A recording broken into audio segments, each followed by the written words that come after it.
Hello friends, welcome to my channel. ఇవాళ వీడియోలో మన ఆడవాళ్ళందరికీ కూడా రోజువారీ పనుల్లో ఎంతగానో ఉపయోగపడే అద్భుతమైనటువంటి సరికొత్త ఐడియాలతో ఇంకా సులువుగా ఉండేటటువంటి చిట్కాలు అనేవి ఈరోజు వీడియోలో మీ ముందు తీసుకువచ్చానండి. ఈ వీడియో మిస్ చేయకుండా ఎండింగ్ వరకు చూడండి. ఈ వీడియోలోని టిప్స్ అన్నీ కూడా మీకు డైలీ లైఫ్లో చాలా యూజ్ఫుల్గా ఉంటాయండి. వీడియో నచ్చితే కనుక ప్లీజ్ లైక్ చేయండి. వీడియో యూజ్ఫుల్గా ఉంది అనిపిస్తే మీ ఫ్రెండ్స్కి ఇంకా ఫ్యామిలీ మెంబర్స్కి షేర్ చేయండి. కొత్తగా ఎవరైనా సరే నా ఛానల్ కనుక చూస్తున్నారనుకోండి, ప్లీజ్ సబ్స్క్రైబ్ చేసుకోండి. సబ్స్క్రైబ్ చేసుకున్న తర్వాత పక్కనే ఉన్నటువంటి బెల్ సింబల్ కనుక ఆన్ చేసినట్లయితే నేను చేసేటటువంటి కొత్త వీడియోలన్నీ కూడా మీకు నోటిఫికేషన్ ద్వారా వస్తాయండి. ఇంకా లేట్ చేయకుండా వీడియోలోనే టిప్స్ ఏంటో చూద్దామండి. ముందుగా ఫస్ట్ టిప్ ఏంటంటే, మనము ఉల్లిపాయలు కట్ చేసినప్పుడు మనకి కళ్ళమటి నుంచి ఎక్కువగా నీళ్ళు అనేవి వచ్చేస్తూ ఉంటాయి కదా. అందులో అంటే ఉల్లిపాయలు ఎక్కువగా మనకి పవర్ ఉందనుకోండి, చాలా ఎక్కువగా కళ్ళు అనేవి మండుతూ ఉంటాయి కదా. అలాంటప్పుడు కళ్ళు మంట పట్టకుండా తర్వాత ఉల్లిపాయల మీద పైపొట్టు అనేది ఈజీగా రావడానికి ఒక చిన్న చిట్కా ఉందండి. బౌల్ తీసుకుని అందులో మనం సగం వరకు కూలింగ్ వాటర్ వేసుకోవాలండి. మనం ఫ్రిడ్జ్లో వాటర్ బాటిల్తో వాటర్ పెట్టుకుంటాం కదా, ఆ వాటర్ని వేసుకుంటే సరిపోతుంది. అంటే మనం ఐస్ ట్రేలలో వాటర్ పోసుకుని ఐస్ కోసం పెట్టుకుంటూ ఉంటాం కదా డీ ఫ్రీజర్లో, వాటిని కూడా ఒక 4 ముక్కలు వేసుకోవచ్చండి. ఇలా కూలింగ్ వాటర్ వేసుకోవడం వల్ల మనకి ఉల్లిపాయలు అనేవి మనకి తరిగినప్పుడు కళ్ళమట నుంచి నీళ్లు రాకుండా ఉంటాయండి. అంతేకాకుండా ఉల్లిపాయల మీద పైపొట్టు అనేది చాలా ఈజీగా కూడా వలుచుకోవచ్చండి. మనము ఉల్లిపాయలు కట్ చేయాలి అనుకున్నప్పుడు ఒక 10 నిమిషాల పాటు మాత్రము ఈ వాటర్లో కనుక నానబెట్టి మనం కనుక ఉల్లిపాయలు కనుక కట్ చేసినట్లయితే మనకి కళ్ళు అనేవి మండకుండా ఉంటాయండి. ఇలా మనము ఎన్ని ఉల్లిపాయలైనా సరే మనము ఈజీగా ఇలాగ కట్ చేసుకోవచ్చండి. ఎన్ని కేజీలు ఉల్లిపాయలు అయినా సరే ఇలా తరిగామనుకోండి, మనకి కళ్ళమట నీళ్ళు రాకుండా ఉంటాయి. ఇలా కట్ చేసుకున్నాం కదండి, ఉల్లిపాయలు కట్ చేసిన వాటర్ అనేది మనం ఇలా మొక్కల్లో కనుక పోసినట్లయితే మొక్కలు అనేవి చాలా బాగా పెరుగుతాయండి. వాటిలో ఏవైనా చీడపీడలు ఇలాంటివి ఏవైనా ఉంటే కూడా పూర్తిగా పోతాయండి. ముఖ్యంగా గులాబీ మొక్క కనుక పోసినట్లయితే గులాబీ పూలు అనేవి చాలా బాగా పోస్తాయండి. టిప్ నచ్చితే ట్రై చేయండి. ఇంకా నెక్స్ట్ టిప్ అండి, ఇలా శారీస్ మీద బ్లౌజులు వేసుకున్నప్పుడు మనకి బ్లౌజులు అనేవి భుజాలు ఎక్కువగా జారిపోతూ ఉంటాయి. ముఖ్యంగా మనము ఫంక్షన్కి వెళ్ళినప్పుడు ఇలాంటి బ్లౌజులు అనేవి ఎక్కువగా జారిపోయినప్పుడు మనకి చాలా ఇబ్బంది అయిపోతూ ఉంటుంది కదా. అంతేకాకుండా ఫంక్షన్స్ అప్పుడు మనము పిల్లలకు కూడా ఓణీలు అవి వేస్తూ ఉంటాం కదా, అలాంటప్పుడు ఈ బ్లౌజులు అనేవి ఎక్కువగా జారిపోతూ ఉంటాయి. అలా జారిపోయినప్పుడు చాలా ఇబ్బంది అయిపోతూ ఉంటుంది కదా. అలా కాకుండా ఇలా సింపుల్ టిప్ను ట్రై చేశారనుకోండి, భుజాలు అనేవి జారకుండా అప్పటికప్పుడు మనము బయటికి వెళ్ళి టైలర్స్ దగ్గర ఎలాంటి కుట్టు వేయించుకోకుండా ఆ టైంకి మనము బ్లౌజ్ని ఇలా సెట్ చేసుకోవచ్చండి. ఇలా బ్లౌజ్కి లోపల భాగంలో భుజం దగ్గర కుట్టు ఉంటుంది కదా, ఈ కుట్టు దగ్గర మనము డబల్ సైడెడ్ టేప్ ఉంటుంది కదా, ఆ టేప్ని ఇలా చిన్న ముక్కను కట్ చేసి ఆ భుజం కుట్టు దగ్గర అంటించామనుకోండి, ఇలా 2 వైపులా కుట్టు దగ్గర డబుల్ సైడెడ్ గమ్ టేప్ని ఇలా చిన్నగా ముక్కను అంటించి తర్వాత దాని మీద ఎల్లో పేపర్ ఉంటుంది కదండి, ఆ పేపర్ తీసేసి మనం లోపల వేసుకున్నటువంటి ఇన్నర్స్ ఉంటాయి కదా, ఆ ఇన్నర్స్ కనుక ఇలా గమ్మును అంటించామనుకోండి, ఆ భుజం అనేది మనకి జారకుండా ఉంటుందండి. మనకి ఫంక్షన్కి వెళ్ళొచ్చే వరకు కూడా మనకి బ్లౌజ్ అనేది భుజం మీద నుంచి కిందికి జారకుండా ఉంటుంది. చీర కట్టుకునే ప్రతి మహిళ ఇంకా ఓణీ వేసుకునే పిల్లలు ఎవరైనా ఉంటే కనుక ఈ టిప్ అనేది చాలా బాగా యూజ్ అవుతుందండి. అప్పటికప్పుడు మనము బ్లౌజ్ అనేది సెట్ చేసుకోవాలంటే మనకి కుట్టి వేసుకోవాల్సి ఉంటుంది కదా, అలా కుట్టి వేయకుండా ఇలా ఈజీగా సింపుల్గా మనము బ్లౌజ్ అనేది సెట్ చేసుకోవచ్చండి. ఈ టిప్ కూడా చాలా వరకు అందరికీ యూజ్ అవుతుందండి. నచ్చితే కనుక ట్రై చేయండి. ఇంకా నెక్స్ట్ టిప్ అండి, ఒక చిన్న స్పాంజ్ ముక్కను తీసుకోవాలండి. ఇది 10 రూపాయల స్పాంజ్లు ఉంటాయి కదా, స్పాంజ్లో ఒక చిన్న ముక్కను కట్ చేసి తీసుకున్నాను నేను. ఇలా ఇప్పుడు దీనికి డబల్ సైడెడ్ టేప్ ఉంటుంది కదండి, ఆ టేప్ని ఒక చిన్న ముక్కను కట్ చేసి ఇలా స్పాంజ్ కంటించుకున్నానండి. ఇప్పుడు ఇది ఎందుకు వాడతామంటే, డోర్ని తీసినప్పుడు ఇలా డోర్ అనేది వెనక భాగం నుంచి గోడకు అనేది తగులుకొని మనకి ఎక్కువగా శబ్దం చేస్తూ ఉంటుంది కదా. అంతేకాకుండా గోడకు కూడా తగిలి గోడ అనేది ఎంతో కొంత పెచ్చులు అనేవి రాలుతూ ఉంటాయి కదా. అలా కాకుండా మనం తయారు చేసుకున్నాం కదండి స్పాంజ్ అనేది, ఇలా గోడకు కనుక ఇక్కడ వీడియోలో చూపించిన విధంగా మనకి ఎక్కడైతే డోర్ అనేది గోడకు తగులుతుందో ఆ ప్లేస్లో కనుక ఇలా మనం తయారు చేసుకున్నటువంటి స్పాంజ్ని కనుక ఇలా అంటించామనుకోండి, తర్వాత మనము తలుపు వేసినప్పుడు కూడా ఇలా డోర్ అనేది వెళ్ళి ఆ స్పాంజ్కి తగులుతుందండి. డోర్ అనేది సౌండ్ రాకుండా కూడా ఉంటుంది, అంతేకాకుండా గోడ కూడా డ్యామేజ్ కాకుండా కూడా ఉంటుంది. ఈ టిప్ కూడా చాలా వరకు అందరికీ యూజ్ అవుతుందండి. నచ్చితే కనుక ట్రై చేయండి. ఇంకా నెక్స్ట్ టిప్ అండి, మనము పుచ్చకాయ జ్యూస్ తీయాలనుకున్నప్పుడు ఇలా పుచ్చకాయని కట్ చేసి మిక్సీలో వేసి అదంతా వడకట్టి పుచ్చకాయ జ్యూస్ అనేది తీస్తూ ఉంటాం కదా. ఇలా తీయాలనుకున్నప్పుడు మనకి టైం అనేది చాలా ఎక్కువసేపు అనేది పడుతుంది కదా. అలా కాకుండా ఇలా సింపుల్ మెథడ్లో కనుక పుచ్చకాయ జ్యూస్ను తీసారనుకోండి, టైం అనేది మనకి చాలా వరకు సేవ్ అవుతుందండి. అంతేకాకుండా మనం ఎక్కువగా శ్రమ పడకుండా ఈజీగా పుచ్చకాయ జ్యూస్ అనేది తీసుకోవచ్చండి. లేదండి, మనం ఇలా పుచ్చకాయని ఇలా ముక్కలుగా కట్ చేసుకుంటాం కదా, ఇలా కట్ చేసుకున్నటువంటి ఒక్కొక్క పీస్ని మన ఇంట్లో ఇలాగా గరిటెలు ఉంటాయి కదా, అంటే మనకి ఇలాగా అప్పడాలు వేయించుకోవడానికి లేదంటే గారెలు లేదంటే వంటలు ఇవి చేసుకున్నప్పుడు ఇలాంటి గరిటెలు అనేవి వాడతాం కదా. ఇలాంటి గరిటెను ఒక దాన్ని తీసుకుని ఇలా వీడియోలో చూపించిన విధంగా ఇలా పుచ్చకాయ ముక్కను పట్టుకుని ఇలా గరిటెని వెనక భాగానికి తిప్పి మనము పుచ్చకాయ ముక్కను కనుక ప్రెస్ చేసామనుకోండి, మనకి పుచ్చకాయ జ్యూస్ అనేది ఈజీగా వచ్చేస్తుందండి. అంతేకాకుండా మనకి ఇలాంటి చిల్లులు గరిటెలు పెద్దవి ఉంటాయి కదండి, కొద్దిగా అప్పకల్ లాంటివి, వాటి మీద కూడా మనం ఇలా ట్రై చేసామనుకోండి మన పని అనేది ఇంకా సులువు అవుతుందండి. ఇక్కడ మీకు నచ్చినట్లుగా మీకు ఏదైతే అందుబాటులో ఉంటుందో ఆ గరిటె మీద ఇలా ట్రై చేసి చూడండి. పుచ్చకాయ జ్యూస్ అనేది చాలా ఈజీగా తీసుకోవచ్చండి.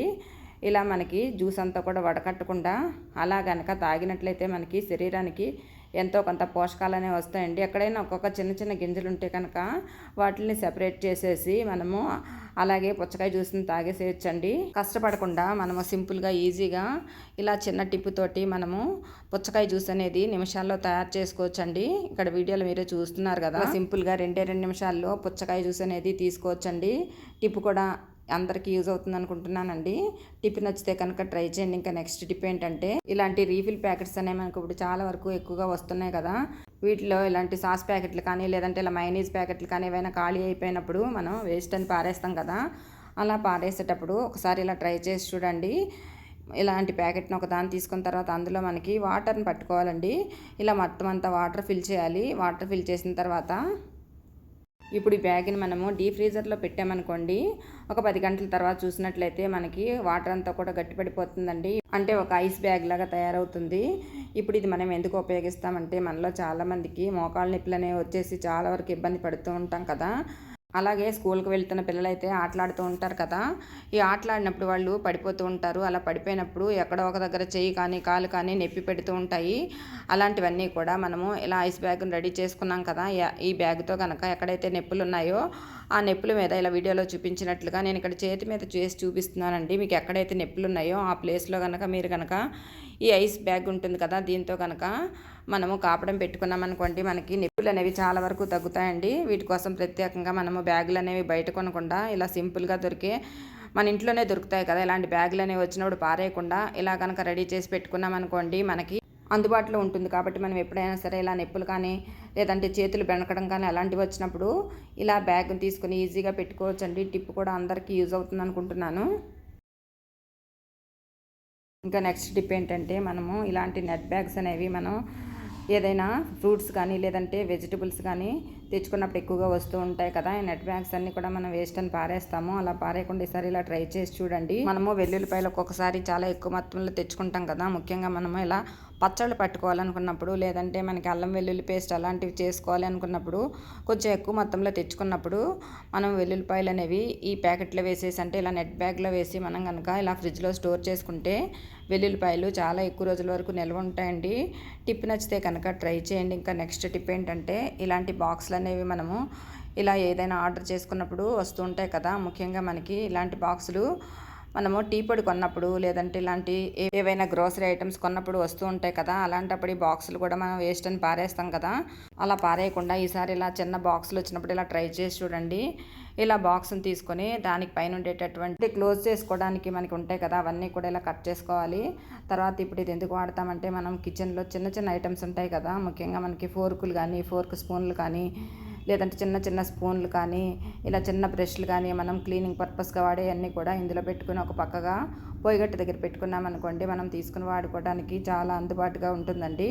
అంతేకాకుండా ఇలా ఏవైనా సరే మనకి కాఫీ పౌడర్ ప్యాకెట్స్ ఉంటాయి కదా, అలాంటివి ఇంకా మనకి సూప్ చేసుకోవడానికి ప్యాకెట్స్ ఉంటాయి కదా, అలాంటి చిన్న చిన్న ప్యాకెట్లు ఇంకా మనకి సాస్ ప్యాకెట్స్ అన్నీ కూడా ఈ బాక్స్లో వేసి ఒక పక్కగా ఇలా మనం అల్మర్లో పెట్టుకున్నట్లయితే మనకి చూడటానికి కూడా చిందరవందరగా లేకుండా కూడా నీట్గా కూడా ఉంటుందండి కిచెన్ అనేది. తర్వాత ఇదే బాక్స్ని మనము ఇంకొక రకంగా కూడా ఉపయోగించుకోవచ్చండి. ఇలా మనకి డబల్ సైడెడ్ టేప్ ఉంటుంది కదా, టేప్ని ఇలాగా ఈ బాక్స్కి వెనక భాగంలో అందించుకోవాలి. తర్వాత ఇప్పుడు ఈ బాక్స్ని మనము బాత్రూంలో కనుక అంటించుకున్నట్లయితే మనకి స్నానం చేసినప్పుడు ఒక్కొక్కసారి ఇలా చిన్న చిన్న షాంపూ ప్యాకెట్స్ అవి కట్ చేసి వాడుకుంటూ ఉంటాం కదా, ఆ ప్యాకెట్స్ అన్నీ కూడా ఇలాంటి బాక్స్లో వేసుకోవచ్చు. లేదంటే మనం స్నానం చేసినప్పుడు ఇలా చిన్న చిన్న క్లిప్పులు కానీ లేదంటే సైడ్ పిన్స్ కానీ తీసి అక్కడ ఇక్కడ మనం పెట్టేస్తూ ఉంటాం కదా, అలా పెట్టకుండా ఇలా బాక్స్లో వేసుకున్నాం అనుకోండి, మనకి బాత్రూమ్ కూడా చాలా నీట్గా కూడా ఉంటుందండి.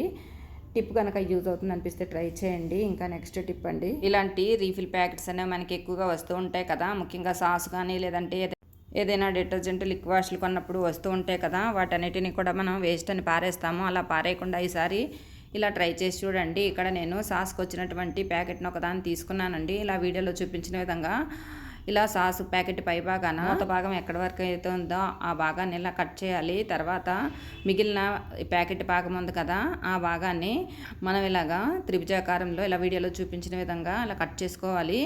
తర్వాత మనకి వెనుక భాగం ఉంటుంది కదండి, ఆ వెనుక భాగాన్ని అలాగే వదిలేసి ఇలా ప్యాకెట్కి ముందు భాగం ఉంటుంది కదా, ఆ ముందు భాగాన్ని ఇలా వీడియోలో చూపించిన విధంగా అలా త్రిభుజాకారాన్ని ఇలా కట్ చేసి తీసేయాలండి.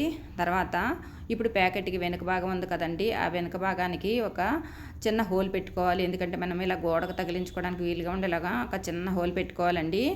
తర్వాత ఇప్పుడు మనకి ఎందుకు ఉపయోగిస్తామంటే, మనము కిచెన్లో ఇలా చిన్న చిన్న తేలిగ్గా ఉండేటటువంటి గరిటెలు అనేవి, చెక్క గరిటెలు కానీ ఇలా స్పాచ్లా కానీ లేదంటే ఇలా తేలిగ్గా ఉండేటటువంటి టీ వడపోసుకునేవి కూడా మనము ఎక్కువగా స్టోర్ చేసుకుంటూ ఉంటాం కదా, అలా తేలిగ్గా ఉండేటటువంటి వాటిని ఇలా మనం తయారు చేసుకున్నటువంటి ప్యాకెట్లో వేసి మనం కనుక గోడకు తగిలించుకున్నామనుకోండి, మనకు తీసుకోవడానికి కూడా చాలా యూజ్ఫుల్గా ఉంటుంది. తర్వాత మనకి ఇల్లు కూడా చాలా నీట్గా కూడా ఉంటుంది. కిచెన్ అనేది మనకి ఎక్కువగా స్పేస్ అనేది ఆక్రమించకుండా కూడా ఉంటుంది. టిప్ కనుక యూజ్ అవుతుంది అనిపిస్తే ట్రై చేయండి. ఇంకా నెక్స్ట్ టిప్ అండి, మనలో చాలామంది ఫంక్షన్లకి కానీ లేదంటే ఏదైనా చిన్న చిన్న బర్త్డే పార్టీలప్పుడు ఇలాగా మేకప్ వేసుకుంటూ ఉంటాం కదా, ఈ మేకప్ వేసుకున్న తర్వాత ఈ మేకప్ అనేది రిమూవ్ చేయడానికి మనము ఏదైనా క్లాత్ కానీ లేదంటే దూదుతో కానీ తుడిచేస్తూ ఉంటాం కదా, అలా తుడిచినప్పుడు మనకి మేకప్లో ఉండేటటువంటి కెమికల్స్ ఉంటాయి కదా, ఆ కెమికల్స్ అనేవి ఎంతో కొంత మన స్కిన్ మీద ఉండిపోయి అవి ఎంతో కొంత ఎఫెక్ట్ అనేవి చూపిస్తాయండి.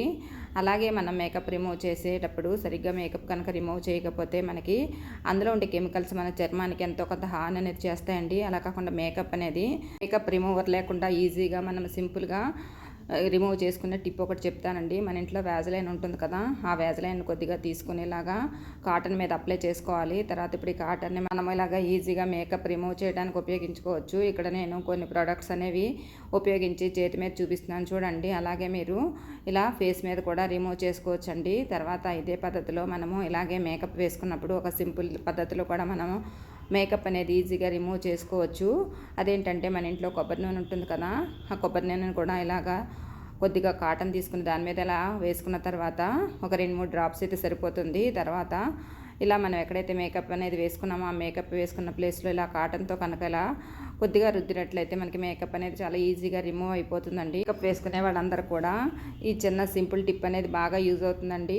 ట్రై చేసి చూడండి, ఎంత బాగా యూజ్ అవుతుంది అనేది మీరే గమనిస్తారు. ఇంకా నెక్స్ట్ టిప్ ఏంటంటే, మనము కిచెన్లో ఇలాగా స్టీల్ స్క్రబ్బర్ని ఎక్కువగా మనకి జిడ్డు పట్టిన గిన్నెలు కానీ లేదంటే ఏదైనా మాడిపోయిన గిన్నెలు కానీ మనము ఎక్కువగా రుద్ది కడగడానికి వాడుతూ ఉంటాం కదా, అలా వాడినప్పుడు ఇది ఒక్కొక్కసారి చేతికి అనేది గుచ్చుకుపోతూ ఉంటుంది. ఇది ఎక్కువగా వాడటం వల్ల అరిగిపోతూ ఉంటుంది కదా, అరిగినప్పుడు ఎక్కువగా గుచ్చుకుపోతూ ఉంటుంది. అంతేకాకుండా ఇందులో ఏదైనా సరే మనం వాడినప్పుడు ఫుడ్ పార్టికల్స్ కూడా ఉండిపోతాయి. తర్వాత అందులో బ్యాక్టీరియా కూడా ఉండిపోతుంది. కాబట్టి ఇలా మళ్ళీ అదే పీచుతో కనుక మనము గిన్నెలు కనుక తోమినట్లయితే వాటి మీద బ్యాక్టీరియా ఉండిపోతుంది కదా, అది మన హెల్త్కి అంత మంచిది కాదు. కాబట్టి ఈ స్టీల్ పీచుని మనము నెలకు ఒకసారైనా సరే చేంజ్ చేసుకోవాలండి. తప్పనిసరిగా కొత్తది వాడాల్సి ఉంటుంది. తర్వాత మనము ఇలా గిన్నెలన్నీ కడిగేసిన తర్వాత ఈ స్టీల్ పీచుకి మనము ఒక చాకును కానీ లేదంటే ఇలా ఒక ఫోర్కును కానీ గుచ్చి అటు ఇటు తిప్పుతూ ఒక నిమిషం పాటు కనుక ఈ పీచుని వేడి చేసినట్లయితే ఇలా ఉండే బ్యాక్టీరియా ఇంకా మురికి జిడ్డు అంతా కూడా ఇలా పూర్తిగా వచ్చేస్తుందండి. ఇక్కడ నేను స్టవ్ మీద వేడి చేసిన తర్వాత ఫోర్కు సాయంతో ఇలాగా నేలకు వేసి పీచుని కొడుతున్నాను చూడండి. అది పూర్తిగా చల్లారిన తర్వాత మనం చేత్తో కూడా ఇలా నేలకు వేసి కొట్టచ్చు. తర్వాత అందులో ఉండేటటువంటి మురికి జిడ్డు లేదంటే ఏదైనా బ్యాక్టీరియా ఫుడ్ పార్టికల్స్ అన్నీ కూడా పూర్తిగా నశిస్తాయండి.